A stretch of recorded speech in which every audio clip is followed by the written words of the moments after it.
matters. The session is going to be recorded and we'll post it to Engage and in the chat as well after we are done. But today's focus is going to be on activation, common underactive muscles, and how they affect movement and ergonomics. All right, so if we haven't met before, my name is Isla Alexander. I am the program manager in our Fort Collins, Colorado location, and then I will also let Stephanie introduce herself. Hi, everyone. I am Stephanie, if we haven't met, and I am our ergonomics consultant and evaluator for our US population. All right, thank you, Stephanie. So before we get into the information, I want to start with a challenge. So I want you to find and hold a neutral pelvis position. You can do this while you're seated or standing, and you're going to hold it while I go through the agenda. So to find this position, we're going to start with good tall posture through your spine. And then I'm going to use a water bucket analogy to tell you how to get into this position. So you're going to have your hands on your hips, acting as if you're holding a water bucket. And if you tip your hips forward into an anterior pelvic tilt, you're going to spill water out of the front of the bucket. And if you tilt your hips backwards into a posterior pelvic tilt, you spill water out of the back of the bucket. So you can tilt your hips forward and backward a couple of times until you find the middle neutral position. And then it's going to be neutral and level so the water doesn't spill out of the bucket. And then we're going to hold this position. You should feel the core and the glutes engaged. And I will go through the agenda. So make sure that you're holding the position and think about it the whole time. All right. So here's what we are going to be covering today. We are going to start with defining activation and how it relates to mobility. We're going to discuss the importance of activation, common underactive muscles, and the compensations they can lead to.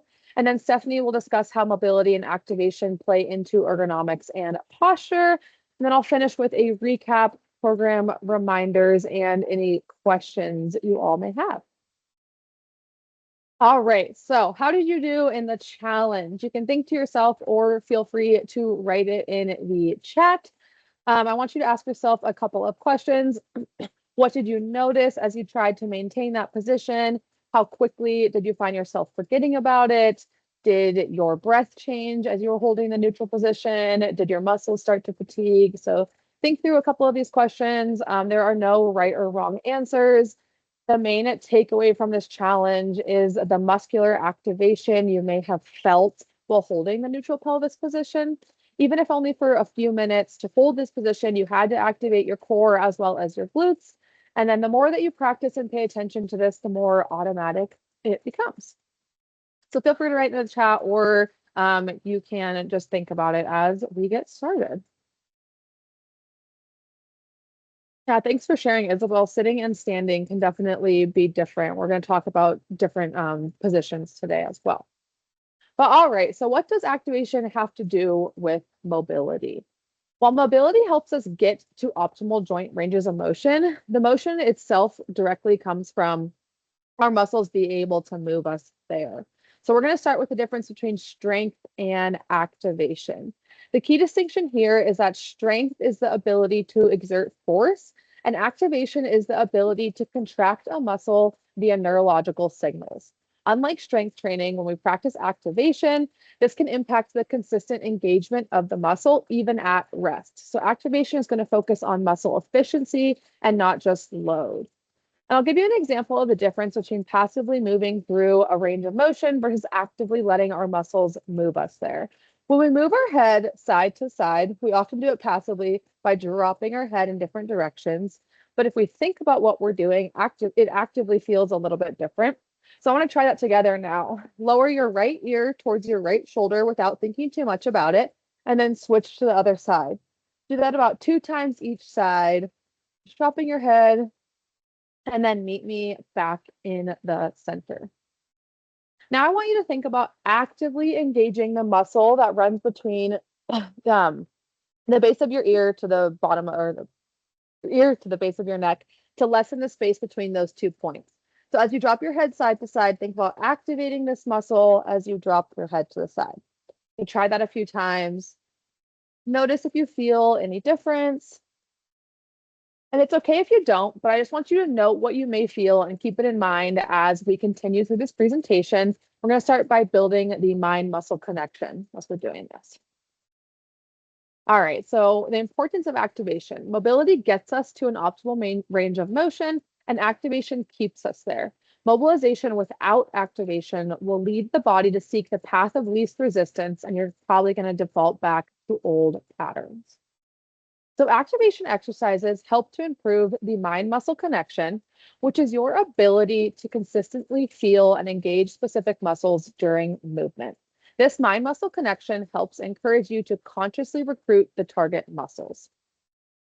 This is especially important for common underactive muscles like the glutes, core, and upper back. When muscles are not used regularly, the brain's communication with them becomes weaker. Activation exercises help rebuild these pathways, making it easier to properly recruit those muscles during exercises as well in daily movement. So improving the mind-muscle connection can improve movement quality and body awareness, increase muscle engagement before training, reinforce proper movement patterns, enhance stability and coordination, and also better prepare muscles and joints for exercise, leading to more effective workouts and improved movement overall.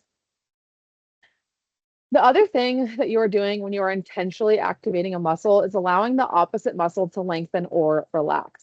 This is called reciprocal inhibition.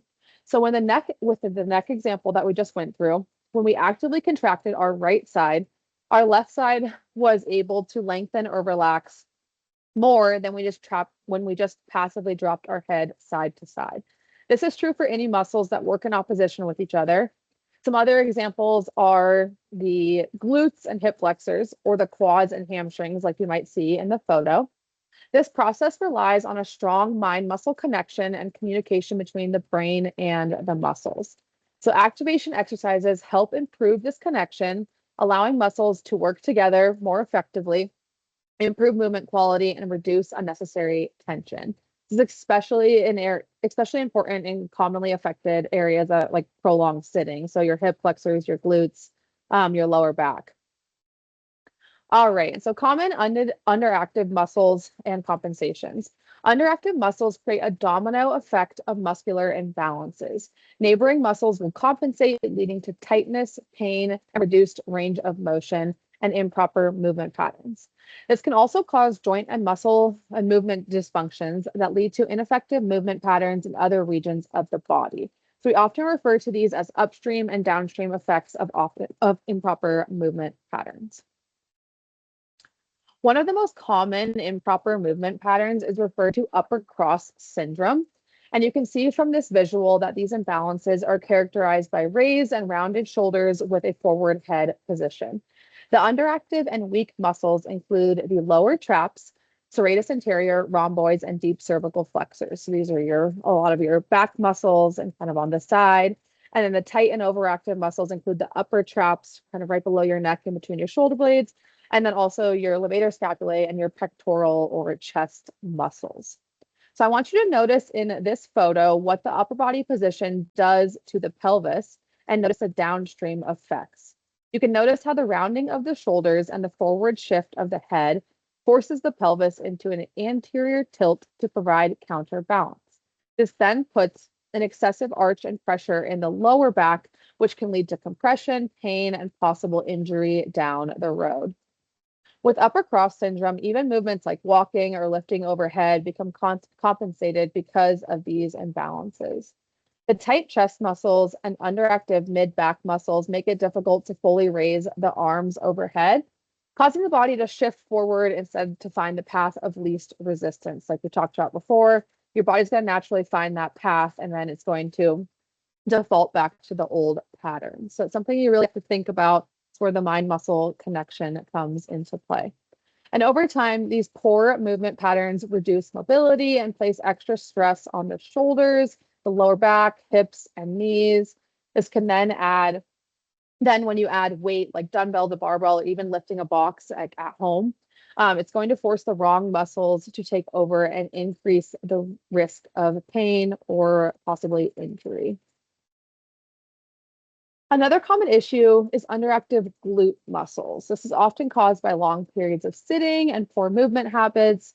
When we sit for hours each day, the glutes stay lengthened and inactive. It's going to make them less effective when we need them for movement and stability. And this is why regular movement and muscle activation throughout the day are so important. Prolonged sitting can also contribute to an anterior pelvic tilt where your hips are shifted forward.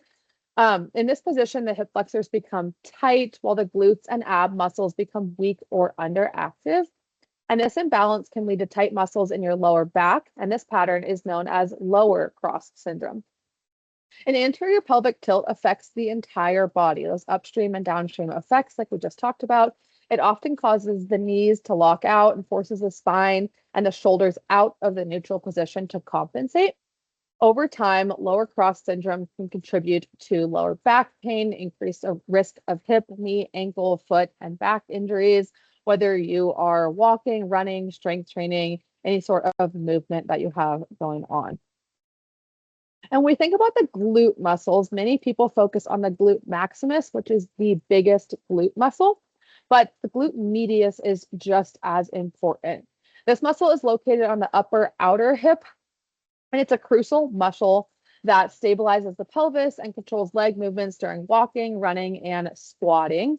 When the glute medius is underactive or weak, the TFL muscle, which is a small muscle on the outside of the hip, often becomes overactive to compensate, which can lead to IT band pain or tightness, which you may feel on the outside of your leg all the way down to your knee.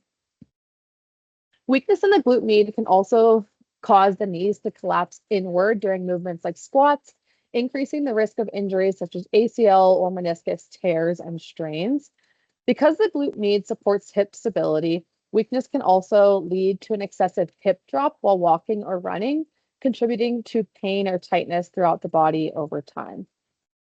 So there's a lot of different glute med exercises, but exercises like the lateral squat walks or lateral leg lifts can help activate and strengthen the glute med. Using your hand, you can lightly touch the muscle while exercising, can also help improve that mind-muscle connection and help you with activation. Glute med exercises have become a huge part of my own training, as well as how I program for my clients, because I really understand the value of them. So if you have any other questions, reach out. We would love to help you with these exercises and activation of this muscle. All right, so we just went over what activation is and why it's so important, the potential consequences of not prioritizing activation. And now I'm going to pass it over to Stephanie to bring it full circle with small changes we can make in our ergonomics to ensure our mobility and activation practice makes a big difference in our everyday postures. Thanks, Isla. So Isla did a really wonderful job of describing the upper cross and lower cross syndromes. And for most of us here today, we find ourselves in either one of these two positions in the screen. We are typically working at a desk for 8+ hours a day, either in seated or standing positions. And just like in the beginning of our time here together, we identified where that neutral pelvis is.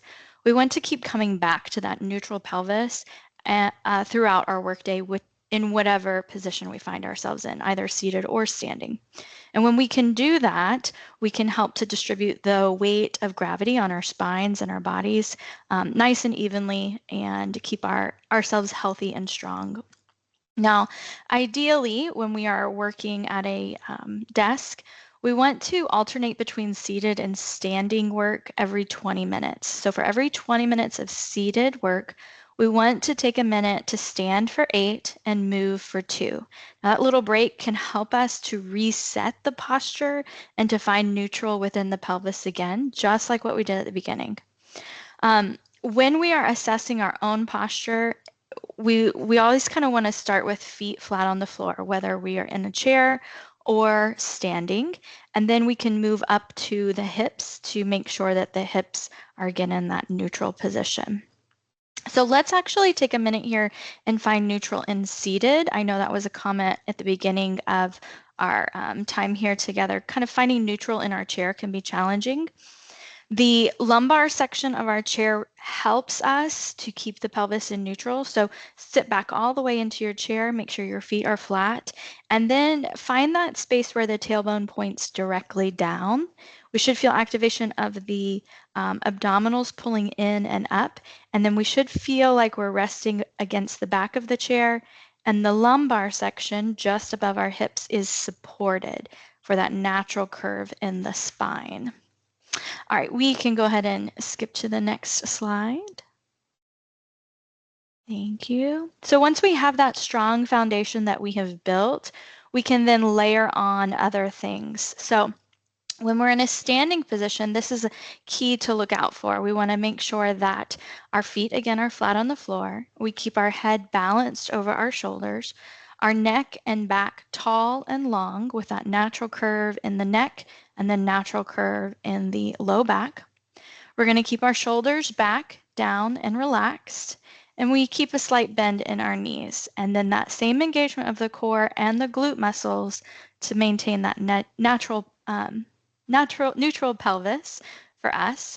And then once we have that foundation, then we begin to move. And we can start picking up things from the floor from that foundation. We can start running from that foundation. We can start moving from that foundation there as well. Next slide. All right, so again, Isla did a really wonderful job of describing the upper cross and lower cross syndrome. And these two specifically are typically what I see in our population here at HPE and also just in general population. We tend to find ourselves in this curled forward position, and typically these are the things that we are looking at when we're moving or just standing still. Our head usually juts forward. We usually have a little tuck of the pelvis and a curve into the spine. And we can do everything in our capabilities to try and push ourselves into that posture. But just like what Isla talked about, we need to start addressing why it is that our bodies want to fall into that natural, natural way that we kind of curve forward. So that pull of the chest forward and the tuck of the pelvis underneath us, we have to start addressing not just the tight muscles by stretching them, but strengthening some of those weaker muscles so that we can keep our posture strong and safe while we're at our desk or when we're out in work or if we're just out in life in general. So, go ahead, Isla. We're going to talk about sleep posture because I think this is the one that everyone really enjoys talking about. I know I enjoy a really nice, good night's rest. And when I don't get one, I can really tell the next day. So sleep is an essential part of our recovery. And we spend 8 hours, hopefully at least, in this position while we are sleeping.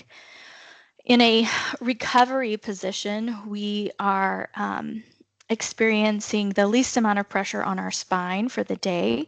So when we are laying flat on our back, we should be experiencing about 25% pressure in our lumbar spine. So it's the least amount of pressure in our lumbar spine that we'll experience in the entire day. So it's very important to make sure that we build our sleep, our little nest that we sleep in an ergonomic fashion. So we can do that by making sure that we have pillows to help support us. We want to support that natural curve in the neck to keep the spine nice and aligned. You don't necessarily have to go out and buy any sort of special pillow for yourself, but I do suggest that you make sure that you have something that keeps the head, neck, and spine in neutral position. And we already kind of talked about what that looks like.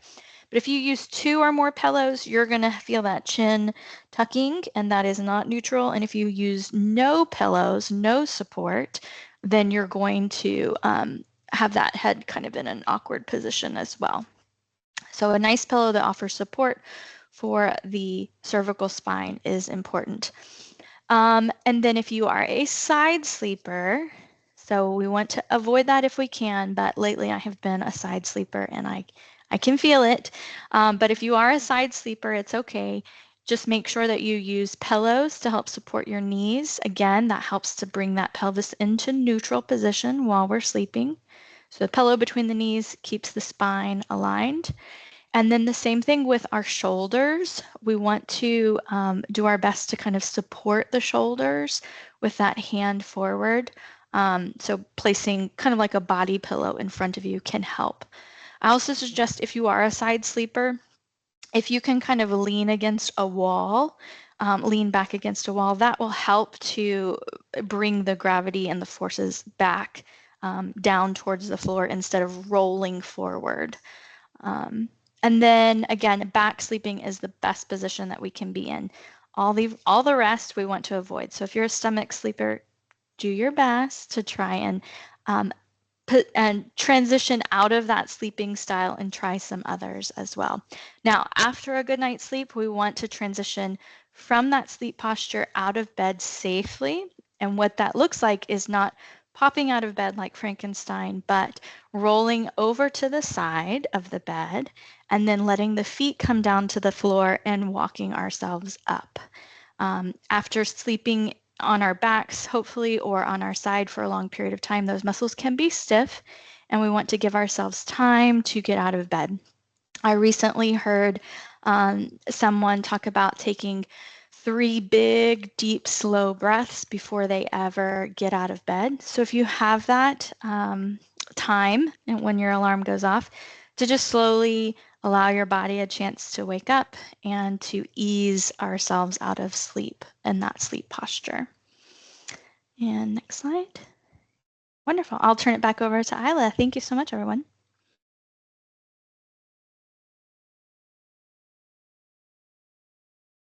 Isla, you're on mute. There you go. Thank you. All right. So as we wrap up this session, I want you to take a minute to think about a small step you can take this week to focus on improving your posture along with the recovery for results. So different things that we have offer. You can set up an ergonomic consultation with Stephanie. She could take a look at your ergonomics and your workspace and to see if we can make any adjustments. We can also connect with any of your fitness center staff to schedule a movement efficiency test to test out and identify some of your personal imbalances. And then we can start working on a program specifically for you. And then another small goal you can incorporate this week is to try increasing your breaks from work or from sitting.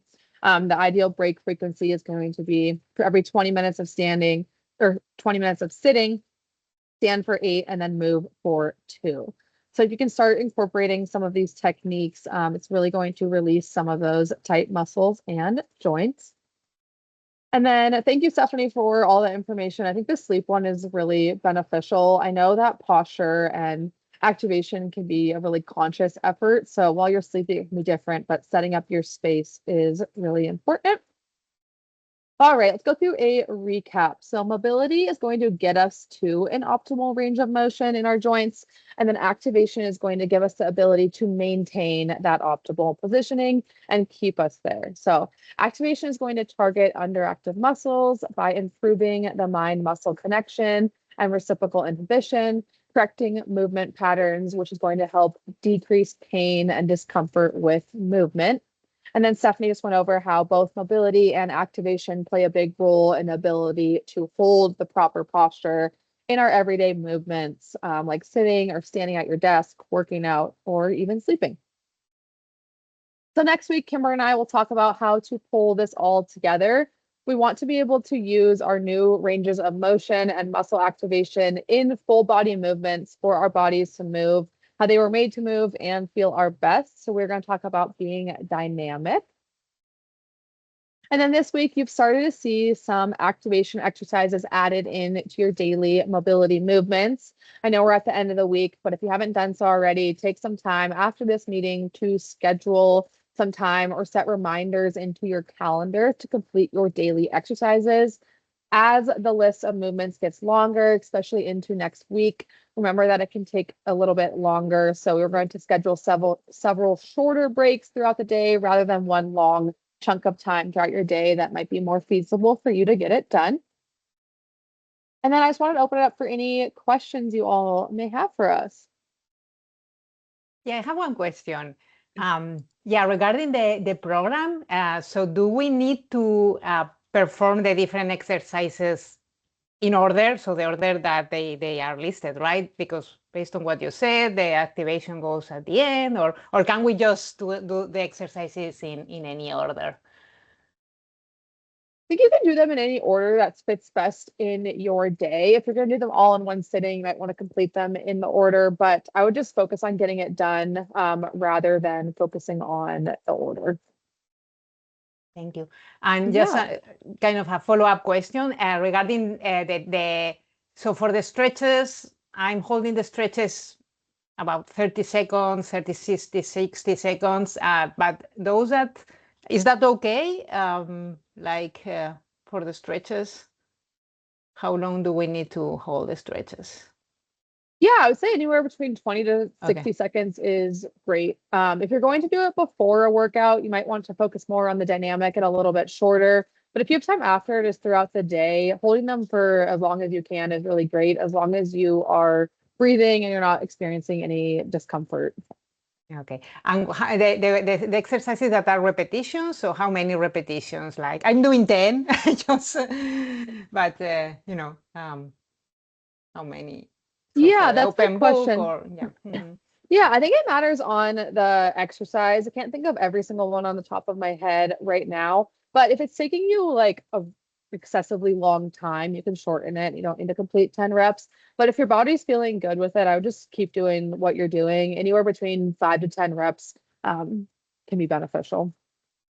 Thank you. Yeah, of course. I would just think like don't overthink it too much and just moving your body is more important than, the exact process. So just keep doing what you're doing. Rachel, do you have a question? Yeah, sorry, and I'm kind of late to this series. I wasn't able to attend the first one, so I'm playing a little bit of catch up. That's okay. But are there modifications that can be done? So, for example, I've had lower back surgery. I need a total knee replacement. So there are some exercises when I looked at them, I was like, "Ooh, I'm not sure how I'm going to do this." Do you have anything to modify for people that already have mobility issues? Yeah, definitely. I think it would be helpful if you were to reach out to one of us and we could have a Okay, one-on-one call with you. So we sure. can definitely modify any of the exercises or offer you different ones that may feel better for your specific body. But yeah, if you just reach Okay, out, we can schedule a time to meet one-on-one for sure. awesome. Thank you. I appreciate it. Yeah, yeah, of course. All right. Well, if there are any other questions, we can hold off for a few mug minutes. ते घेतलंस ना त्याच्या खाली Um, correct साईजची होती. But thank you so much for joining today. And if you have any other questions, go ahead and put them in the chat. You can always reach out to us after as well. Thanks, Isla. Thanks, Thank you. everyone. Thanks, Yeah, of Isla. course. Thank you.